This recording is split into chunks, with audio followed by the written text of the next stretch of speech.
আমরা মূলত আসছি বৈষম্য বিরোধী ছাত্র আন্দোলন থেকে। আমি রাকিবুল হাসান সাজিদ, আমার বাসা রামেরডাঙ্গা। আমি রাজশাহী বিশ্ববিদ্যালয়ে পড়াশোনা করি। আমার পাশে আছে আসসালামু আলাইকুম। আমি পড়াশোনায় ঢাকা বিশ্ববিদ্যালয়ে অধ্যয়ন করি। আমি আপনাদের দিকে বয়স অনেক ছোট, তারপরও কিছু কথা বলতে চাই। জানি না কতটুকু ঠিক হবে ভুল হবে, আপনারা কতগুলো বোঝার চেষ্টা করবেন। গত 1 মাস 2 দিন, গত 4 জুলাই হচ্ছে আমাদের ছাত্র আন্দোলন শুরু হয়েছিল, কোটা বিরোধী বৈষম্য বিরোধী ছাত্র আন্দোলন। এই ছাত্র আন্দোলনে পুলিশের গুলি, বিজিবির গুলি, হল ত্যাগ থেকে শুরু করে আস্তে আস্তে 9 দফা, 9 দফা থেকে 1 দফা, 1 দফা থেকে স্বৈরাচার সরকারের পদত্যাগ। এখানে এসে গত কালকে 2:30টার দিকে প্রধানমন্ত্রী শেখ হাসিনা পদত্যাগ করে তিনি প্রাক্তন হয়ে গেছেন, তিনি ইস্তফা দিয়েছেন সরকার থেকে। কিন্তু আমরা যে স্বাধীন দেশ চেয়েছিলাম, জালিমদের থেকে মুক্তি চেয়েছিলাম, সেই মুক্তি আর এই মুক্তি কিন্তু এক না। আমরা স্বাধীন হতে পেরেছি কিন্তু সভ্য হতে পারিনি। যদি সভ্য হতে পারতাম তাহলে কাল বিকালে চাবি রোডে আগুন জ্বলতো না। যদি সভ্য হতে পারতাম তাহলে পাবনার বেড়া পৌরসভায় আগুন জ্বলতো না। যদি সভ্য হতে পারতাম তাহলে চাবি রোডের 20 জন আমার বয়সে, 20 বছরের থেকে কম বয়সের কর্মীরা মারা যেত না। আমি আপনাদের বলতে চাই, সরকার পতন হয়েছে কিন্তু দেশ কিন্তু গঠিত হয়নি।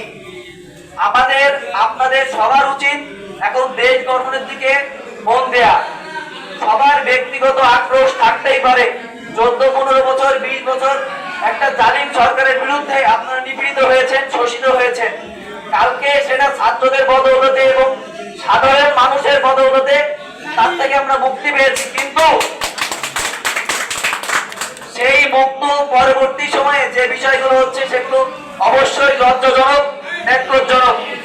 বিশেষ করে গ্রাম এলাকায় একজন আরেকজনকে গিয়ে কোপ দিচ্ছে, একজন আরেকজনের বাড়ি ভাঙচুর করছে, একজন আরেকজনের গরু নিয়ে চলে যাচ্ছে, সেই গরু দিয়ে রাতে গোশ খিচুড়ি রান্না করছে। এটা স্বাধীন বাংলাদেশ তথা ছাত্রদের কখনো কাম্য ছিল না। আপনাদের উচিত, যারা গ্রামে আছেন, একটা রাজনৈতিক নেতা কখনো তার ব্যক্তি স্বার্থ নিয়ে ভাবে না, সে ভাবে দেশের স্বার্থ নিয়ে। এই যে বেড়া পৌরসভায় আগুন জ্বললো, 20 জন আমার বয়সে কিশোর মারা গেল, চাবি রোডে আগুন জ্বললো, এই টাকা কাদেরকে দিতে হবে?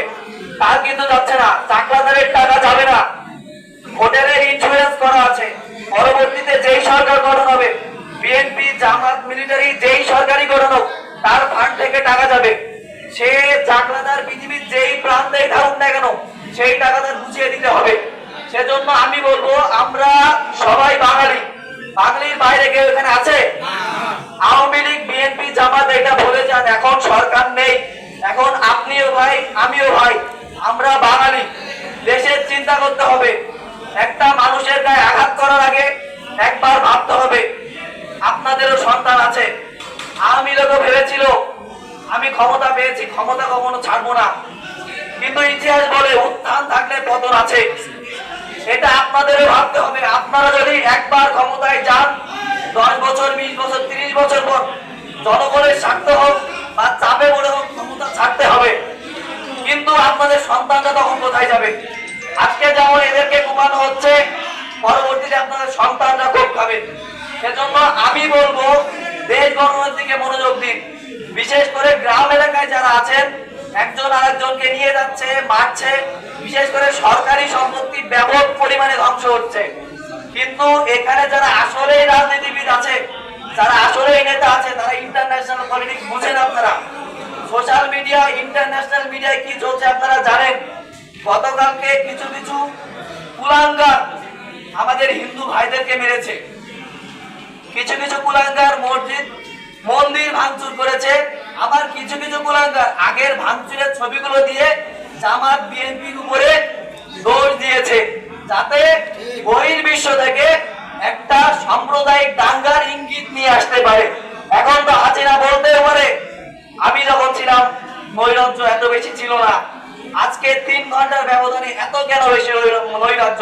আমি আবার সরকার গঠন করতে চাই। আপনারা সবাই জানেন, এখনো কিন্তু সংসদ পুরোপুরি ভেঙে দেওয়া হয়নি। ছাত্ররা চাচ্ছে নতুন সরকারের উপদেষ্টা হবে ডক্টর মোহাম্মদ ইউনূস। তিনিও দেশে আসতে পারেননি। আপনাদের এগুলো মাথায় রাখতে হবে। বিজয় মিছিল অবশ্যই করবেন, আমরাও বিজয় মিছিল করছি। আমার সামনে আমার ভাই, আমার রুমমেট গুলি খেয়ে রাস্তায় পড়ে গেছে। আমার ভিতরে রাগ নেই, আমার ভিতরে রাগ নেই, কিন্তু একটা কথা মাথায় রাখবেন, খুনের বদলে কখনো খুন হয় না। একটা সভ্য মানুষ খুনের বদলে খুন করতে পারে না, খুনের বদলে কখনো খুন হয় না। এটা আপনারা মাথায় রাখবেন। দেশের সম্পত্তি কেউ নষ্ট করবেন না। বনেদা বাহর এতদিন দখল করেছিল, এটা তো জেলেদের জন্য, এটা জীবিকার উৎস ছিল। কিন্তু আজকে যেই চলে গেল, ক্ষমতাধররা চলে গেল, আজকে সবাই আনন্দে মাছ ধরছে। কিন্তু আপনাদের কাছে অনুরোধ, যারা ক্ষমতায় পরবর্তীতে আসবেন, আপনারা যেন বাহরে হাত দিয়েন না। কিন্তু আপনারা দেখতে পাচ্ছেন যারা চলে গেছে তাদের উপর সাধারণ জনগণের কি ক্ষোভটা ছিল। হয়তো আপনারা হাত দিলে, আমি ঢাকা ইউনিভার্সিটিতে পড়ি, আমি এসে মাছ ধরবো না, কিন্তু যারা এখানে খেটে খাওয়া মানুষ আছে তাদের ভিতরে একটা ক্ষোভ আবার জমতে থাকবে। যখন 10-15 বছর হয়ে যাবে, এই ক্ষোভ আবার ফুসে উঠবে। সেজন্য বলবো, আপনারা ভাই ভাই, বিশেষ করে এখানে যে হিন্দু পাড়া আছে, হিন্দু কমিউনিটি আছে, কারো উপরে বড় আক্রমণ করবেন না।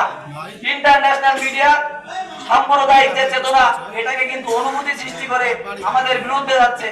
আমরা 1 মাস 2 দিন যে আন্দোলন করেছি, এই আন্দোলনকে আপনারা ক্ষুণ্ণ হতে দিয়েন না, মর্যাদাকে নষ্ট করতে দিয়েন না। আপনারা অবশ্যই আনন্দ মিছিল করবেন, বিজয় মিছিল করবেন, কিন্তু একটা সরকারি সম্পত্তিতে, একটা ব্যক্তিগত সম্পত্তিতে গোলাপের টোকাও দিবেন না, ভাঙচুর তো দূরে থাক।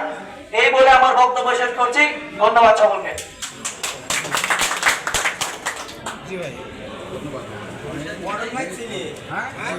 আমাদের ফটোটা ছিল মানে অনেক সুন্দর, অনেক ভালো। ঠিক আছে, যে ছাত্র হিসেবে যে দায়িত্ব অবশ্যই ভালো কথা। থাকবা গ্রামে